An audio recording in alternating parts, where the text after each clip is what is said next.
The year is 1960, and the American and National League are composed of 8 teams each, with 16 teams in Major League Baseball. Building up an expansion team takes a lot of work. It starts with a person or a group that wins a bid for a city to bring in a new baseball franchise. They start from nothing, naming a team to find or build a stadium, building offices, hiring an entire front office, and more extensive staff. And then you got to pick your players via an expansion draft and free agency. Before we get into it, hit that subscribe button for more baseball videos for the rest of our lives. If you want to get risky, you can even like the video before it starts. Why not, right?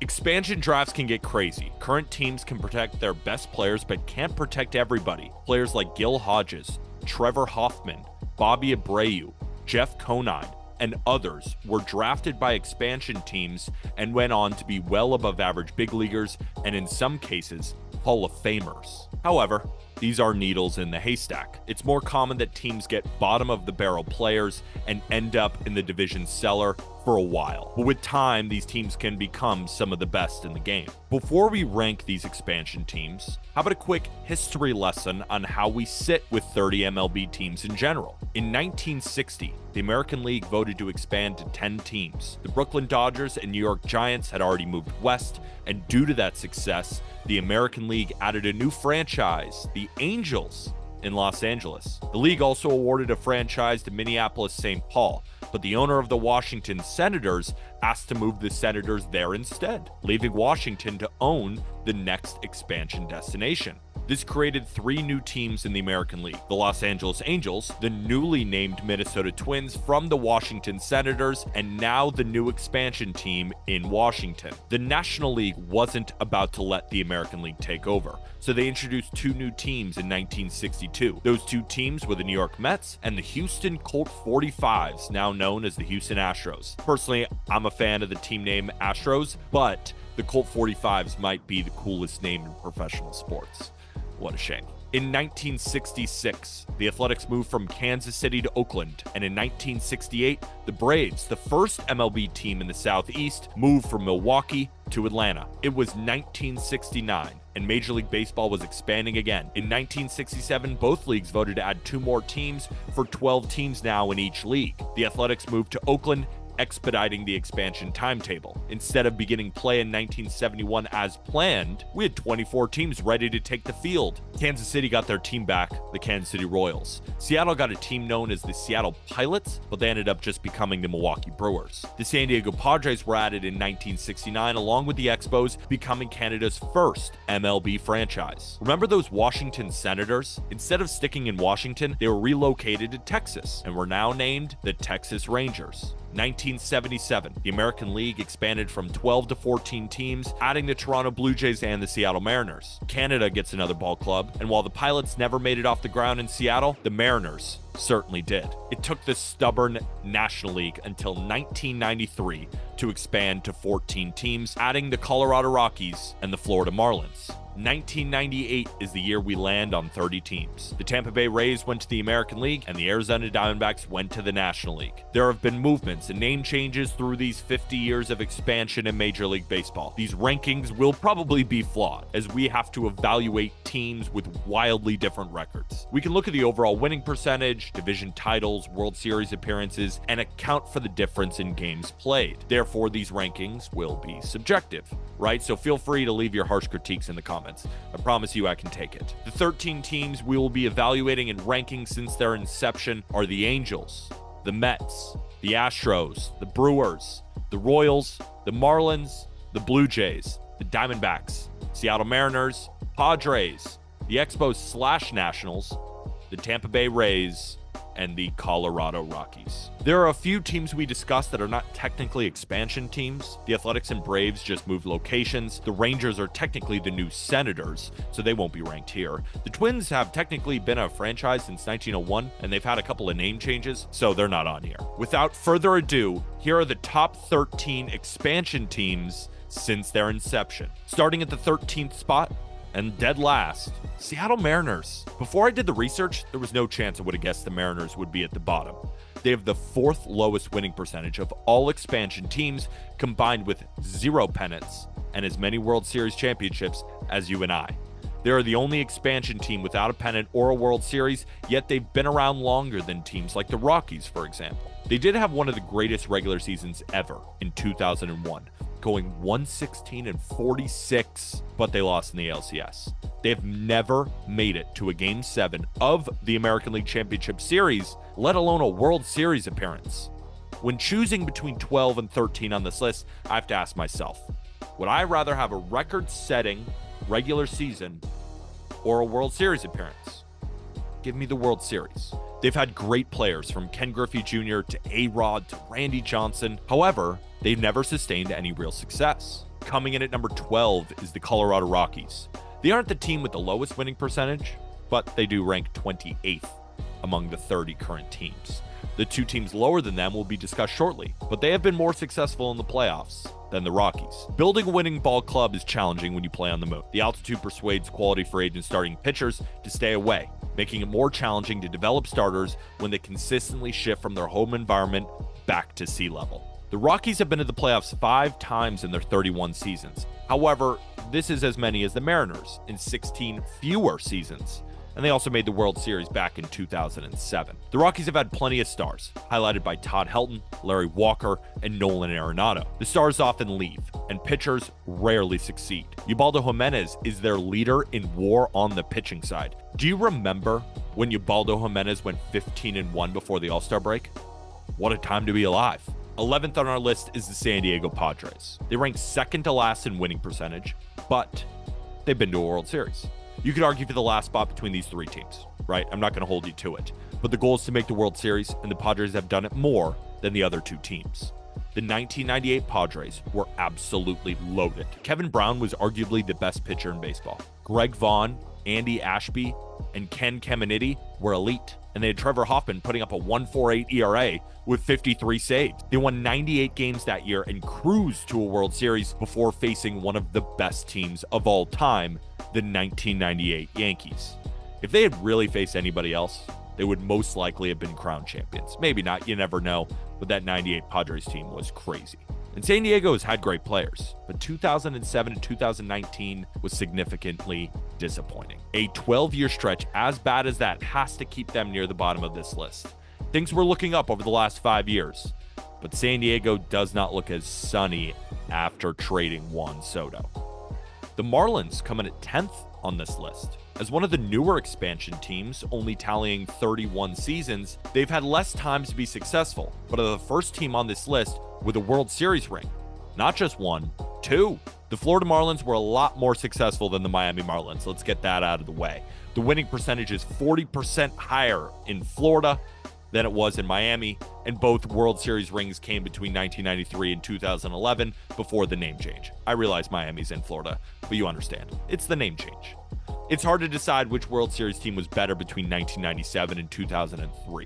In 1997, the Marlins added established stars like Bobby Bonilla, Moises Alou, Cliff Floyd, and Alex Fernandez. In 2003, the rookies established themselves in stardom.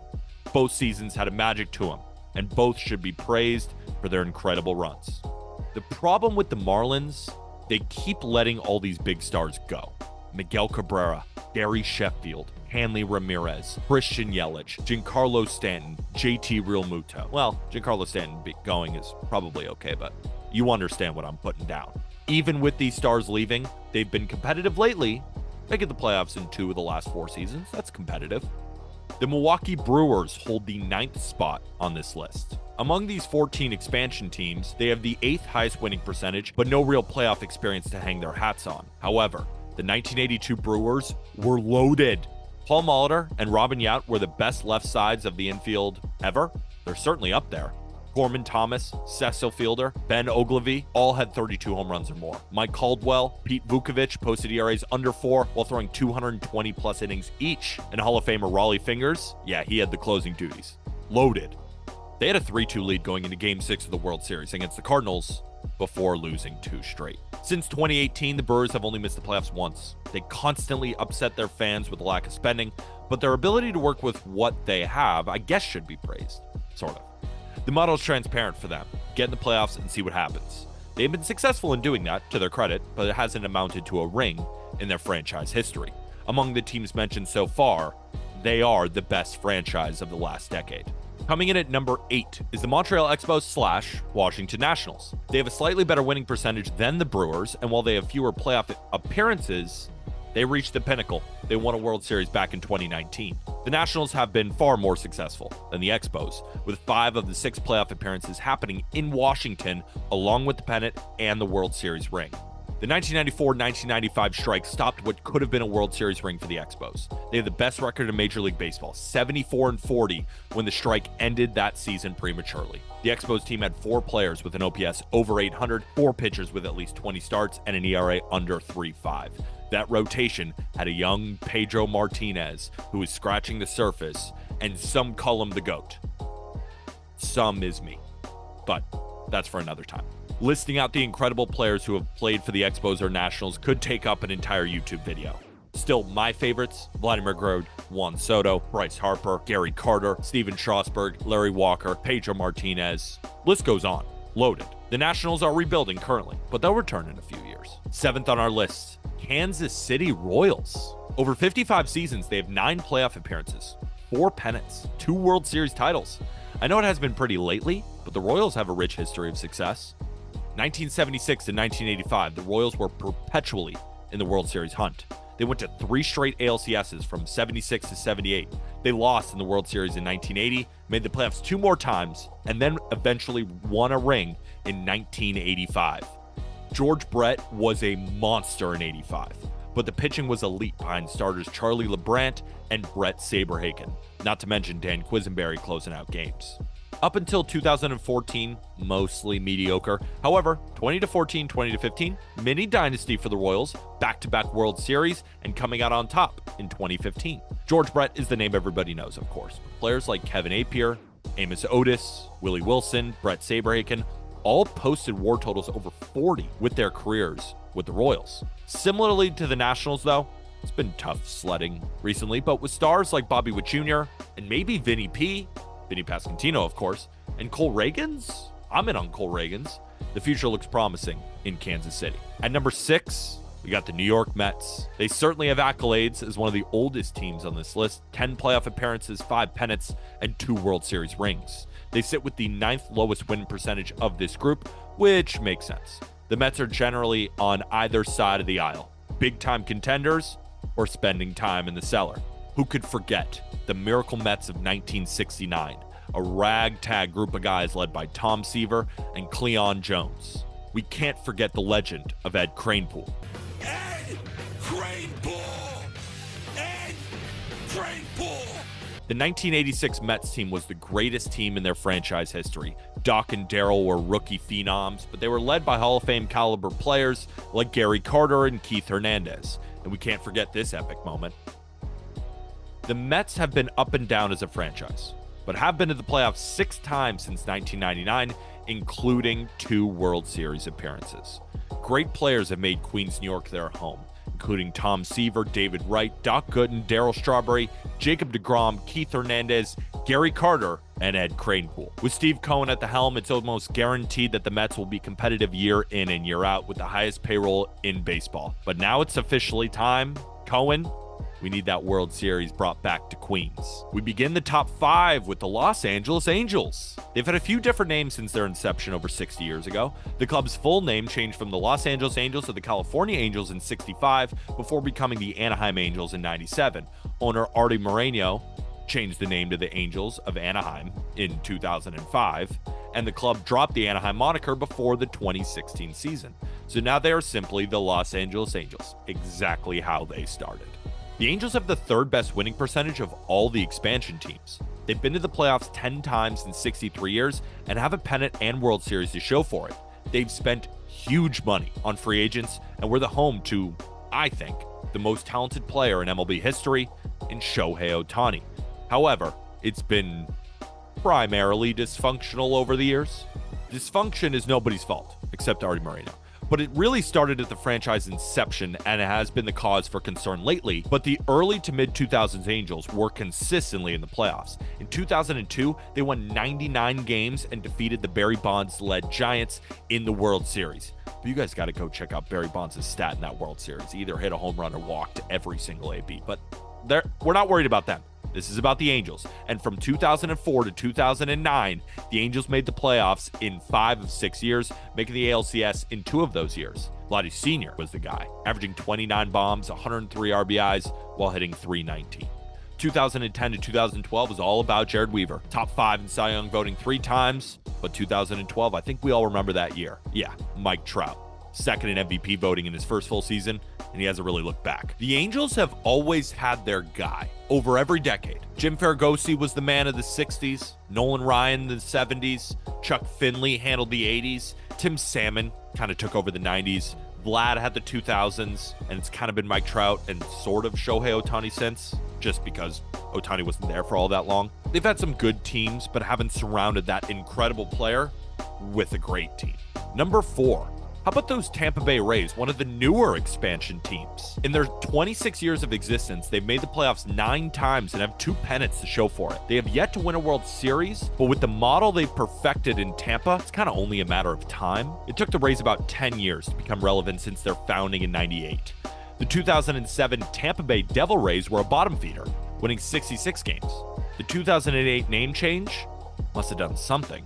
They finished that year 97 wins and rode that momentum to a World Series appearance. That 2008 Rays team, really good. 6 hitters, OPS plus over 100, one of the best young rotations in the league, all 26 years or younger, led by James Shields, Matt Garza. Remember that team? They were good. That's been the Rays' way ever since. Young, cheap talent who they squeezed the most out of. Since 2008, 9 times they've been to the playoffs, 5 of which have been in the last 5 seasons.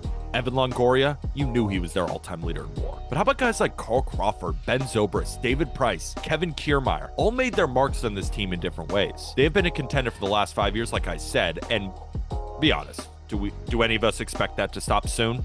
Now we get into the top 3, and the bronze medal goes to, drumroll please, the Arizona Diamondbacks. The Snakes have the 5th highest winning percentage among expansion teams. They've only been around for 26 seasons, but they've had 7 playoff appearances, 2 pennants, and a World Series ring against an incredible 2001 Yankees team. Arizona wasted no time when they first entered the league. In their second season as a franchise, they made the playoffs after winning 100 regular season games. They won a World Series in their 4th season and then made the playoffs again the following year. The 2001 Diamondbacks team was special. Randy Johnson and Curt Schilling gave them one of the best 1-2 punches in the history of the game. Luis Gonzalez hit 57 bombs that year. Reggie Sanders and Mark Grace, OPS over 850. The Diamondbacks have had rough years, but they often turn it around quickly. The most significant gap they've had before returning to the playoffs, just 5 seasons. Last season, they made the World Series by sweeping the Dodgers, and then they beat the piss, respectfully, out of the Phillies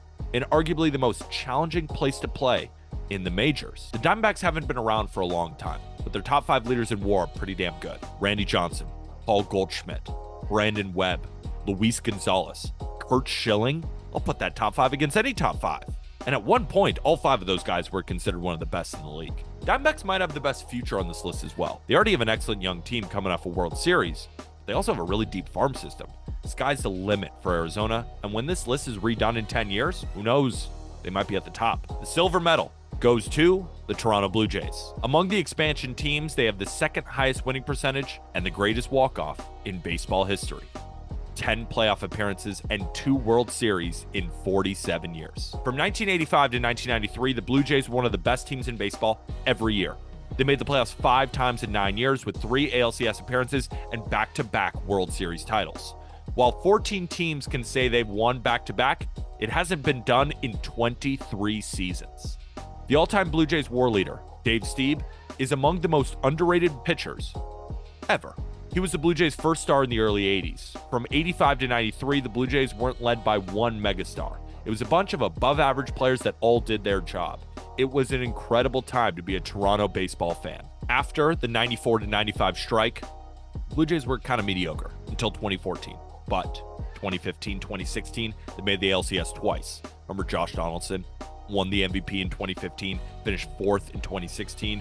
Jose Bautista, Edwin Encarnacion, laser show. And the pitching wasn't electric, but it was fantastic in run prevention. Lately, the Blue Jays are in the playoffs almost every year. They made it in 3 of the last 4 years, led by now Bo Bichette, Kevin Gausman. Can we say they're being led by Vladimir Guerrero Jr.? 1 win last season? Got to pick it up, Vladdy. They haven't been past the wild card round, but are perpetually in the hunt. The gold medal goes to the best team in baseball over the last 5 years, the Houston Astros. Who else? 17 playoff appearances leads this list. The best winning percentage among all expansion teams. Only the Mets have the same number of pennants with 5, and they are one of 6 teams on this list with 2 championships. The domination began in 2015. Since that year, they have been in the playoffs 8 times, been to the World Series 4 times, and won 2 World Series. If they got past the Rangers in 2023, they probably would have won that series against the Diamondbacks, but who knows? They still got almost to the precipice. They also project to be one of the best teams in baseball again this year and the year after that, and probably the year after that. We'll see. We'll see. They also had a great run in the late 90s and early 2000s. From 97 to 2005, they made the playoffs 6 times and made the World Series in 2005. Morgan Ensberg and Lance Berkman handled the offense back in 2005. You see the year Morgan Ensberg put up 36 jacks, but that pitching staff didn't need much. One of the best front threes in a rotation in recent memory, headlined by Roger Clemens, Andy Pettitte, and Roy Oswalt. The Astros have had plenty of Hall of Famers walk through their doors. Jeff Bagwell and Craig Biggio are the first kind of that come to mind, but Nolan Ryan and Joe Morgan also made huge impacts with the Stros. Jose Altuve, Justin Verlander, ever heard of them? Yeah, they're going to be enshrined in Cooperstown as soon as they hang them up. And don't count out Yordan Alvarez either. He's coming. Baseball fans haven't been too happy about the Astros post-cheating scandal, but you can't doubt their greatness since then. Since 2017, they haven't missed the playoffs and even won another ring. While it took them a while to get going, like most expansion teams, they now reign supreme. Per Bob Nightingale, we love Bob, Rob Manfred says that quickly after the Tampa Bay and Oakland situations are resolved, they will put together an expansion committee to discuss increasing MLB teams from 30 to 32 teams. Let me know in the comments where you think the next expansion team is heading. Make sure to hit that subscribe button, the like button, and feel free. If you didn't like the way I rank them, how would you rank them in the comment section? It's probably going to be wrong. I was right. And of course, it's subjective. Thank you again, guys, for listening. Hit that subscribe button.